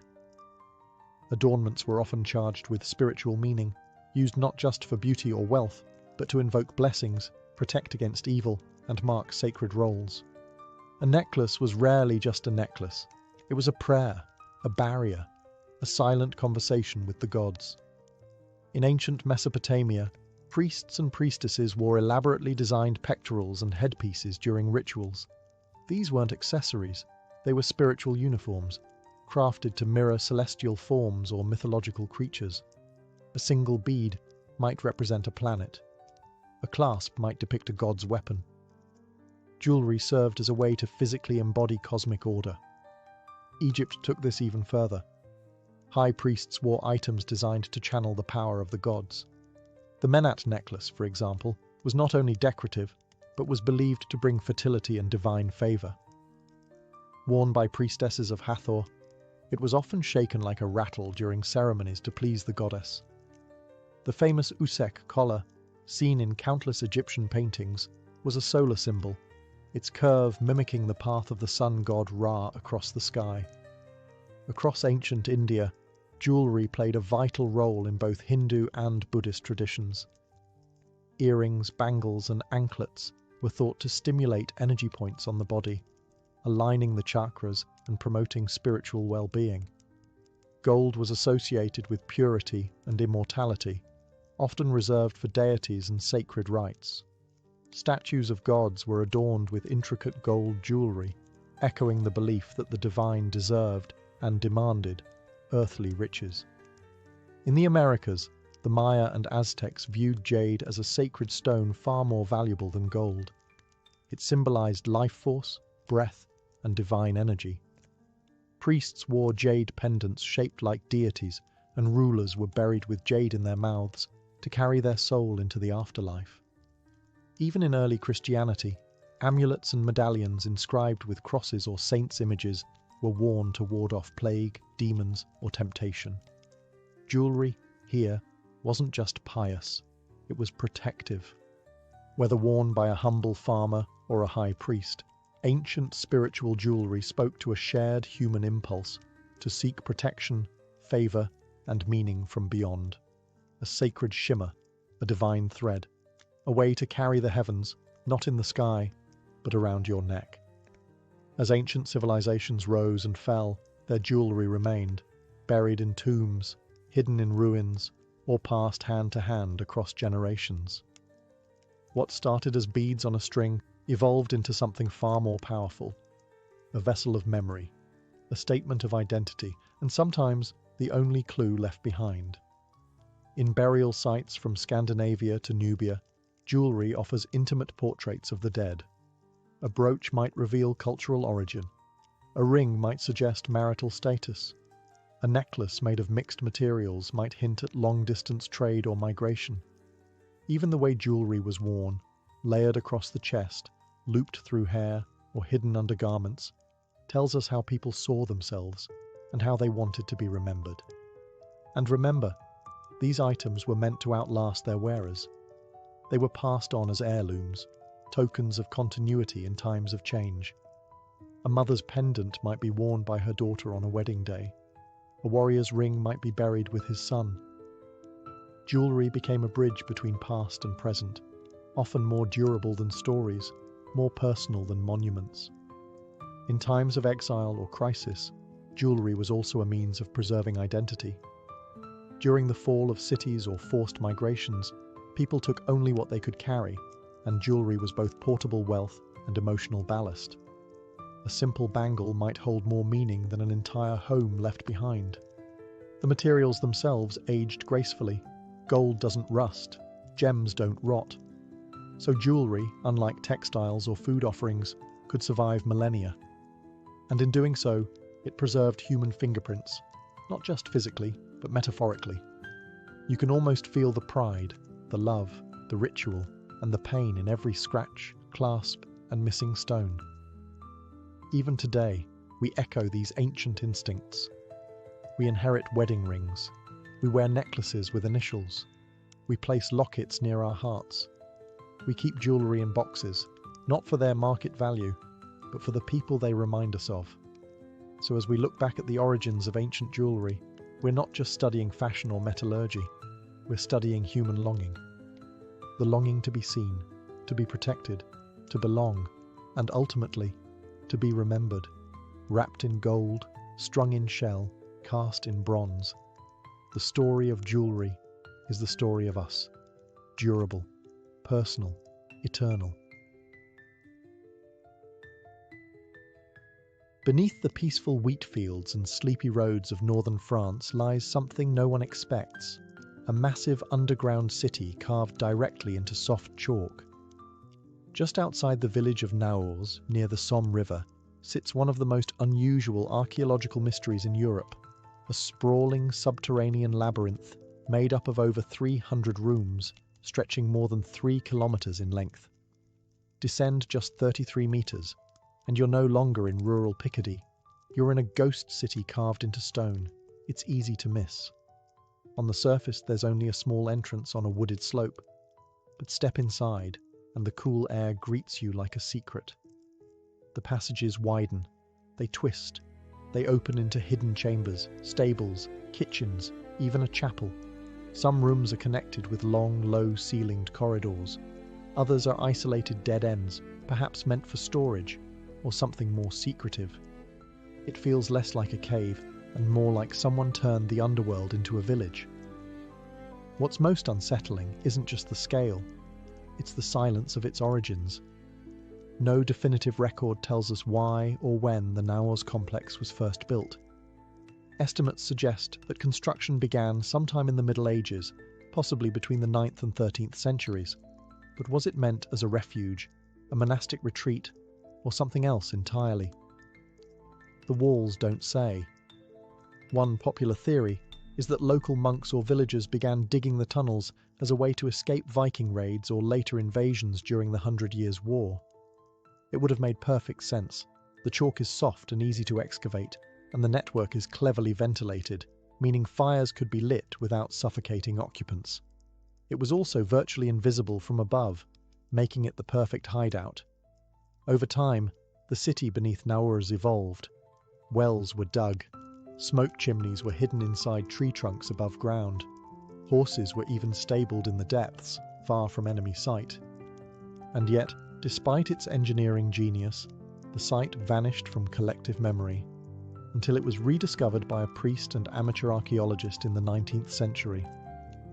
And that's just the beginning. Because what started as a potential medieval refuge would later become a sanctuary, a curiosity, and a canvas for soldiers in one of the bloodiest wars in history. But down here, surrounded by carved walls and uncertain purpose, one thing is clear. Naours wasn't built in fear. It was built to endure. Walking through Naours is like stepping into the blueprint of an invisible civilization. The walls, cool and chalky to the touch, tell a story of centuries of carving, done entirely by hand, one swing of a pickaxe at a time. There are no traces of machinery, no signs of hasty excavation. Instead, what you find is precision, intention, and layers of human labour, generations shaping their own underground refuge. The soft chalk of the region, known as cray, made digging relatively easy, at least compared to harder rock. But the real challenge wasn't excavation, it was engineering. How do you build an underground settlement without collapsing it? How do you ventilate a multi-level network without anyone above noticing? The people of Naurs figured it out. The rooms are arranged with uncanny logic. There are living spaces, small enough to warm with body heat or a fire, storage rooms where food could be kept cool for months, and communal halls that suggest some kind of organized, even planned society below the surface. Entire sections were reserved for animals, especially horses, indicating that whoever used Naurs intended to live underground not for days, but for weeks or longer. Most striking are the ventilation shafts. Dozens of them snake from the depths to the surface, hidden among the trees and foliage above. Some were disguised with plants or debris to avoid detection by outsiders. The airflow they provided meant that people could cook, breathe, and survive, in secret. Smoke from fires would drift away undetected, vanishing into the forest canopy. Evidence suggests the site may have taken centuries to complete, slowly expanded room by room as needed. There is no sign of forced labour or rapid construction. It appears to be a community effort, probably maintained and improved over generations. This was no military fort, no castle built by decree. It was a place born of necessity, cooperation, and quiet innovation.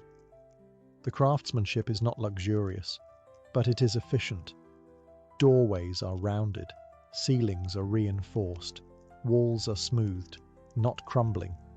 Even without ornament, there's beauty in the geometry, in the repetition, in the sheer will it took to make this place real.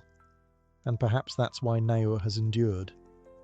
It wasn't just carved from chalk, it was carved from a deep human instinct to protect, preserve, and prepare for the worst. While no definitive records exist to name the original builders of Naurs, whispers from history suggest a likely group of early tenants. Monks. During the Middle Ages, northern France was no stranger to invasion, first from Vikings, then during later conflicts like the 100 Years' War. Monastic communities often stood on the front lines of instability, and many chose to carve sanctuaries beneath their chapels. Naurs, with its isolated location and sprawling subterranean space, fits that pattern almost perfectly. Clues supporting this theory lie in the layout itself. Among the hundreds of rooms, there is a central chapel, carved with a simple altar and arching ceiling. Though plain, it holds spiritual gravity. The room was clearly designed for congregational worship, with space for a small gathering, and even faint etchings along the walls, perhaps verses or symbols now lost to time. This wasn't a storeroom or a defensive bunker. It was a sanctuary in the truest sense. The monks may have started the carving process, but they didn't remain the only ones to seek shelter here. As the centuries passed and wars swept across the region, local villagers and peasants took refuge in Naurs. Entire families are thought to have hidden below during sieges or enemy raids, especially when mercenary bands or foreign armies passed through Picardy. According to local oral tradition, the underground city could accommodate up to 3,000 people at once. That's not just a refuge, that's a hidden population centre, operating in total silence beneath the enemy's boots. Imagine the dark corridors filled with quiet whispers, the smell of smoke, the soft clinking of pots and tools, the occasional cry of a child, all happening beneath the surface while danger loomed above.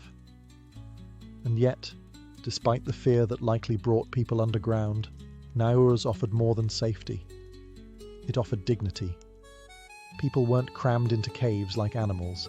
They had rooms, passageways, space to breathe, pray, and wait. There were rules, organisation, and probably a hierarchy. Who got which room? Who watched the shafts? Who rationed food? The answers are lost, but the design suggests social structure, not chaos. In many ways, Naurs wasn't just a hiding place, it was a parallel society. Quiet, shadowed, and utterly self-reliant.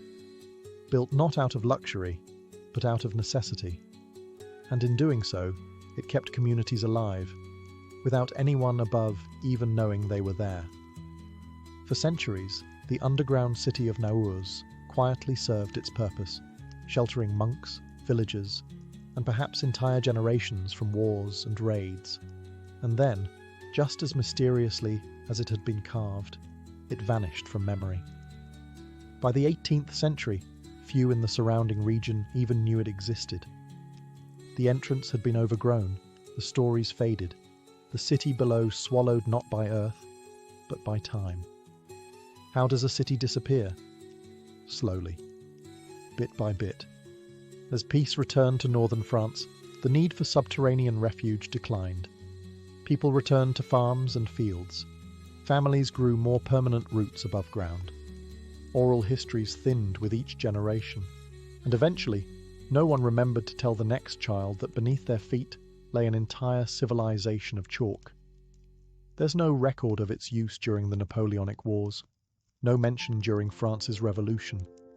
The 19th century passed with barely a whisper of the tunnels. It became local myth, a story for children, a cautionary tale about hidden rooms and ghostly monks. Until one day in the 1880s, curiosity brought it back to light. A Catholic priest named Father Ernest Danicourt had an amateur interest in archaeology. He had heard the whispers. A shepherd boy spoke of a hollow sound beneath his feet. The locals thought he was mad, but Danicourt persisted. He began clearing away debris and brush at a strange depression in the land, and what he found shocked even the skeptics. Down in the dark, with only lanterns and rope, he uncovered rooms, hundreds of them, each more elaborate than the last. He was the first person in perhaps 150 years to walk those halls. He cleaned them, mapped them, and began cataloguing the site. In time, he opened it to the public as a curiosity. Visitors arrived to see the city beneath the earth, wondering how something so massive could be hidden in plain sight. And yet, even Danicourt never fully understood its origins. The medieval timelines were speculative. The purpose of some rooms remained unclear. Why were some passages sealed? Who had carved the deeper, more narrow tunnels? The more he uncovered, the more questions rose from the chalky walls. Naurs had returned, but only as a puzzle. A hauntingly empty stage with no actors left. A city remembered not through documents, but through silence, shadows, and rooms that had patiently waited for someone to come back. Just a few decades after Father Danicourt rediscovered Naurs, the peaceful fields of Picardy were torn apart by a new kind of horror, the First World War. Trench warfare turned northern France into a blood-soaked labyrinth of mud, barbed wire, and artillery craters. And while the war raged above, something extraordinary happened below. Naurs became a secret sanctuary once again. French, British, Australian, and even Canadian soldiers passed through the region as part of the Somme offensive, one of the deadliest campaigns of the entire war. Many of them found themselves near the village of Naurs, and some were taken underground, perhaps for shelter, perhaps for curiosity, perhaps for a brief moment of quiet away from the thunder above. But they didn't just visit, they left their mark. On the soft chalk walls of Naurs are more than 2,000 inscriptions, carved carefully by soldiers. Names, ranks, regiments, dates, even hometowns. It became a kind of underground guest book, a human time capsule etched in stone. Some signatures are elaborate, complete with military insignia. Others are heartbreakingly simple. Tom, 1916. J. Carter, 14th Battalion.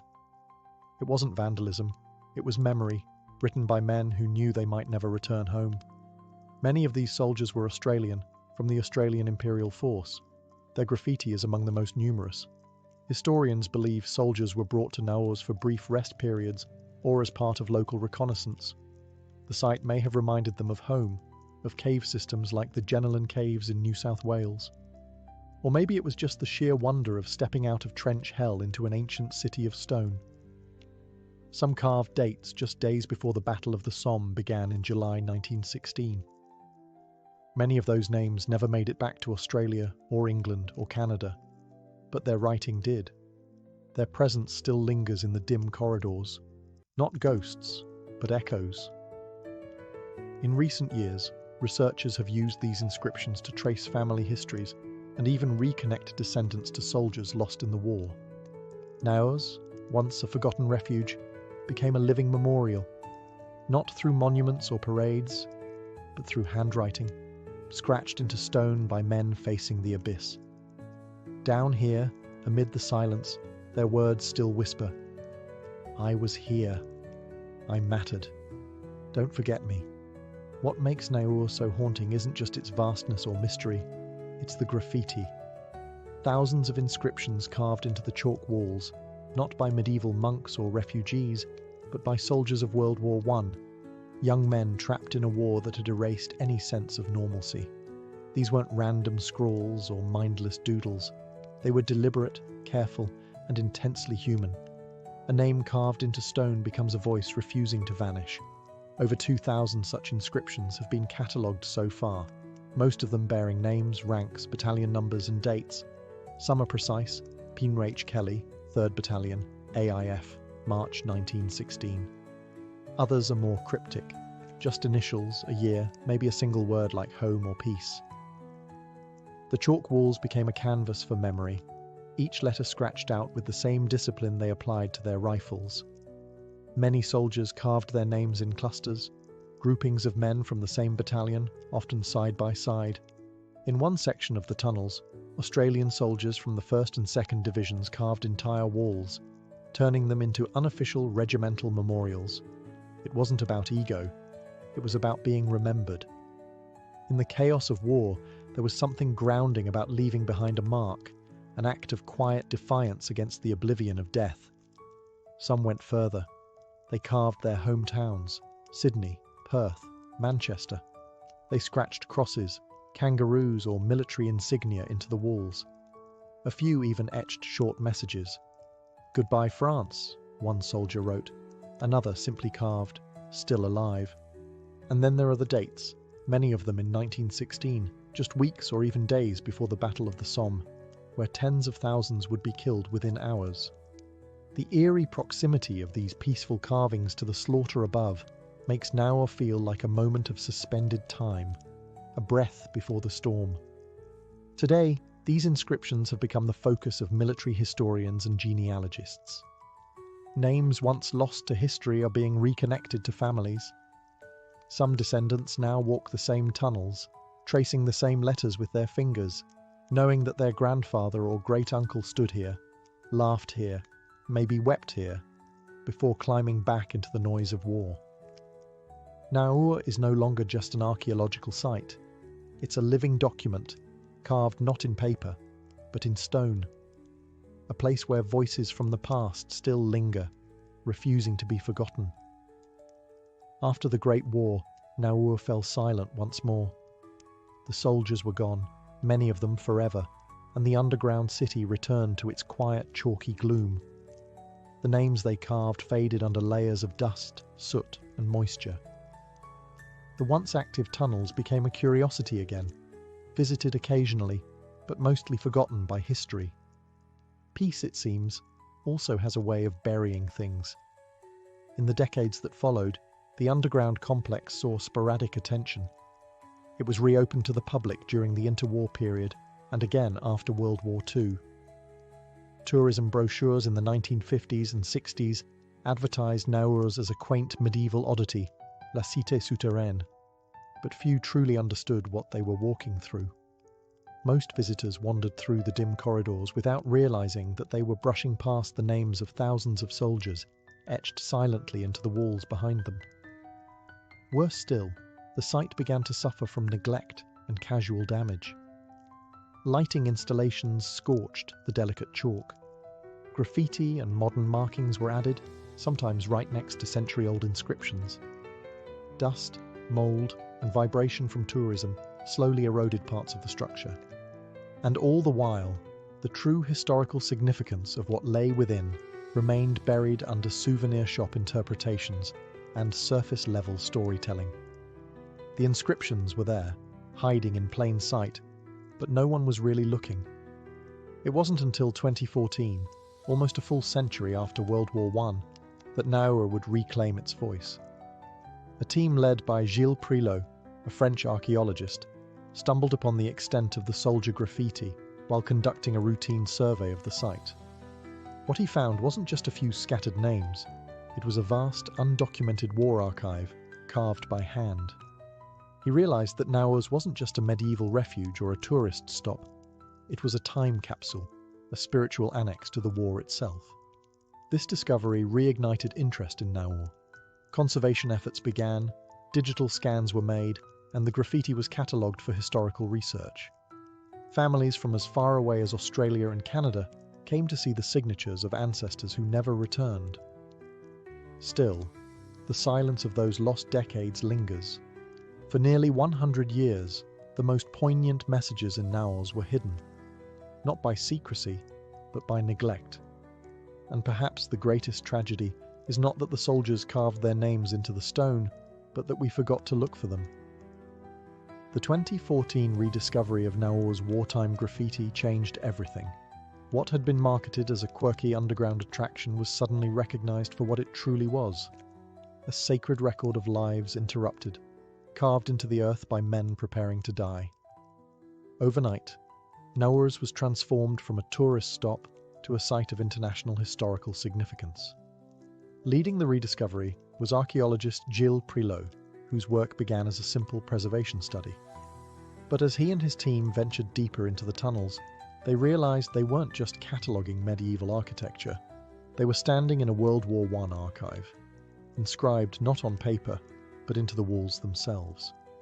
The team found over 2,000 names, many from the Australian Imperial Force, meticulously carved into chalk between 1916 and 1917.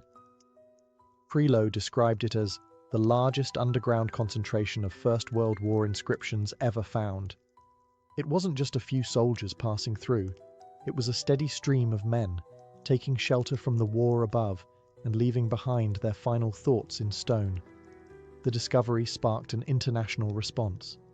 Researchers began cross-referencing the names with military records, identifying individuals, units, and fates. Families in Australia, the UK, and Canada were contacted. Some learned for the first time that their grandfathers or great-uncles had passed through Naurs. Others discovered that the names on medals and telegrams were etched into chalk half a world away. Meanwhile, efforts to restore and preserve the site accelerated. Sections of the underground city were scanned using 3D imaging. Lighting was improved to protect the chalk walls, and interpretive displays were updated to reflect the site's new significance. Portions of the inscriptions were sealed off from visitors to prevent further erosion. What emerged was not just a story of archaeology, but one of reconnection. People came to Naur not to marvel at stone walls, but to touch history. To trace a carved name with their fingertips and feel, just for a moment, the heartbeat of a long-dead soldier. It wasn't just about honouring the dead, it was about listening to what they left behind. Through these efforts, Naurs was no longer a forgotten footnote. It became what it always was, a message in the dark, waiting patiently for the world to remember. Today, the underground city of Naurs is more than just a marvel of medieval engineering or a relic of wartime memory. It is a symbol of resilience, human creativity, and the strange intimacy between survival and silence. It stands not as a monument to one moment, but as a layered palimpsest of human history, each corridor echoing a different era's fears, hopes, and choices. What began as a possible monastic hideaway evolved into a full-fledged subterranean refuge, then into a forgotten curiosity, and finally into an accidental war memorial carved by its own witnesses. In this way, Naurs defies classification. It is not just a historical site. It's a psychological space, a place that has housed prayer, fear, routine, and rest across centuries. The cold chalk walls have absorbed the breath of monks, villagers, and soldiers alike. Each left something behind. In the modern era, Naurs has become a place of reflection, especially for descendants of the World War I soldiers who inscribed their names there. Visiting the tunnels today isn't like entering a battlefield or a museum. It's like entering a shared memory, one that was once buried and now breathes again. You walk not just through stone, but through testimony. It has also become a site of collaboration between nations. French and Australian historians now work together to match inscriptions with military records. School children are brought through the tunnels to learn about history in the most visceral way possible, by seeing what someone else carved with their own hands during a time when they weren't sure they'd survive the week. Perhaps most powerful is what Naurs teaches us about legacy. It was built not with glory in mind, but out of necessity. Yet it endured, and over time, its quiet persistence became its strength. It reminds us that history isn't just told in speeches and statues.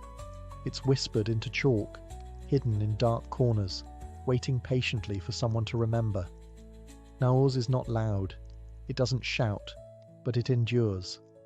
And in doing so, it speaks to the enduring human instinct to carve meaning into the places we fear the most, and to leave behind a mark that says simply, "We were here. We mattered."